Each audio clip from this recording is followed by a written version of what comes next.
গত ম্যাচে Santos draw করায় নেইমারের সাথে কিছু ফ্যান তর্ক করছে এবং নেইমার কেন উত্তর দিল এটা নিয়ে ব্রাজিলের মিডিয়া নেইমারের পেছনে লেগেছে। এই মিডিয়াগুলো কি পরিসংখ্যানগুলো দেখে না? সান্তোসে এসে নেইমার তাদের রেলিগেশন থেকে বাঁচিয়েছে।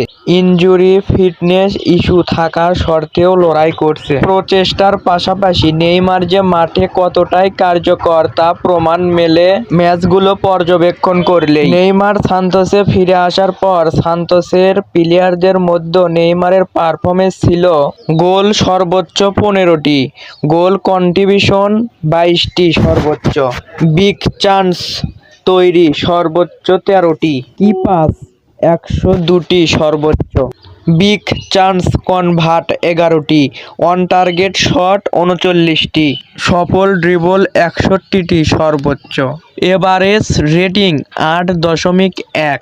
এটাই ছিল নেইমারের পারফরমেন্স। ফুটবলকে নিয়ে যদি নতুন কোনো প্রশ্ন থাকে অবশ্যই কমেন্ট করতে পারেন, পরবর্তী ভিডিওর মাধ্যমে রিপ্লাই দেব। আর কে কোন জায়গা থেকে ভিডিও দেখিচ্ছেন অবশ্যই কমেন্টে জানাবেন। ধন্যবাদ।